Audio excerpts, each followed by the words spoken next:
Hello children, good morning. ఇప్పుడు మనం గుణింతాక్షరాలు, గుణింతాక్షర పదాలు గురించి తెలుసుకుందాం. ఇంతకు ముందు పంపిన కంటెంట్లో మీరు రుత్వం వరకు ఉన్న పదాలను నేర్చుకున్నారు కదా. ఇప్పుడు ఏత్వంతో ఉన్న పదాలను చూడండి. తెలుపు, పెరుగు, మెడ, గెలుపు, వెదురు, నెమలి, వెలుగు, జెండా, మెరుపు, రెండు, నెల, వెలుతురు. వీటన్నిటిలోనూ మొదటి అక్షరం ఏత్వంతో ఉన్న పదాన్ని తెలియచేస్తుంది. ఇలా మనం ఏ అనేది వచ్చేలా పదాలను పలకాలి. నెక్స్ట్ వన్ ఏత్వ దీర్ఘం. ఇప్పుడు ఏత్వ దీర్ఘంతో ఉన్న పదాలను చూద్దామా మరి. ఇందులోని మొదటి అక్షరాన్ని ఏతో పలకాలి. దేశం, తేలు, చేయి, లేఖ, మేక, వేయి, నేల, కేక, వేగం, బేరం, చేప, మేఘం.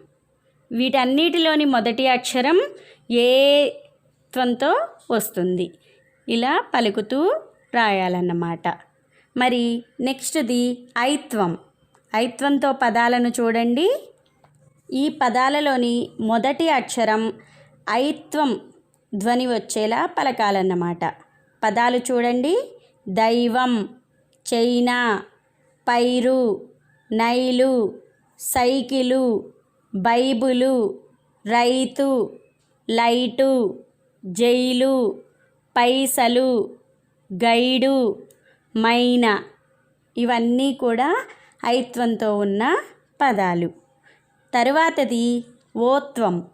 ఓత్వంతో ఉన్న పదాలను చూద్దాం. దీనిలోని మొదటి అక్షరాన్ని ఓ ధ్వనితో పలకాలన్నమాట. పదాలు చూడండి.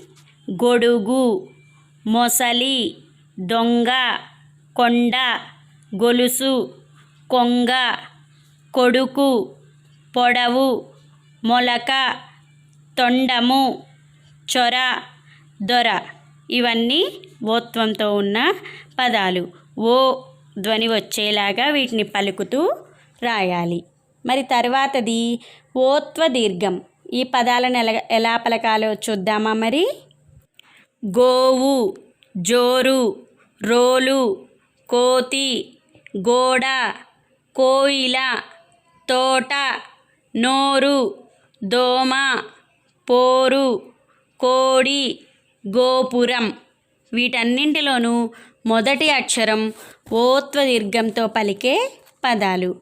అలాగే పలుకుతూ రాయాలి. తరువాతి గుర్తు ఔత్వం. ఈ ఔత్వంతో ఉండే పదాలను ఔ ధ్వనించేలా పలకాలి. పదాలను చూడండి. గౌను, రౌతు, తౌడు, దౌడు, నౌక, పౌరుడు, మౌనం, హౌరా, చౌడు, సౌరి, సౌర, గౌరవం. వీటన్నిటినీ కూడా మొదటి అక్షరం ఔత్వంతో ఉన్న పదాలు. ఔ ధ్వనించేలా పలకాలి. తరువాతి గుర్తు అం. అంతో ఉన్న పదాలను సున్నా పదాలు అంటారు. సున్నా ఉన్న దగ్గర అం అని ధ్వనించేలా పలకాలి. ఈ పదాలను చూడండి. నంది, గంగ, బిందె, సంబరం, రంపం, జెండా, దండ, జంట, పండు, పంట, శంఖం, హంస.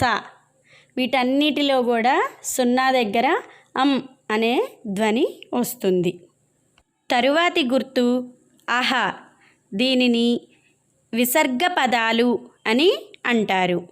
ఈ విసర్గతో మనకు పదాలు చాలా తక్కువగా ఉంటాయి. వాటిని చూద్దామా మరి. చూడండి.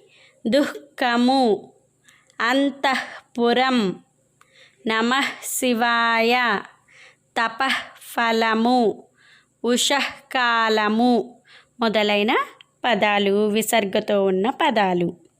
ఇవి గుణింతాల గుర్తులతో ఉన్న పదాలన్నమాట. వీటన్నిటినీ 1కి 2 సార్లు పలుకుతూ రాస్తే మీకు గుణింతాల గుర్తులు బాగా గుర్తుంటాయి. అలాగే వీటన్నింటినీ చక్కగా పలుకుతూ అక్షర దోషాలు లేకుండా మీ తరగతి పుస్తకంలో రాసుకొని బాగా చదవాలి. సరేనా పిల్లలు? ఉంటాను మరి. తరువాతి కంటెంట్తో మళ్ళీ కలుద్దాం. Bye students.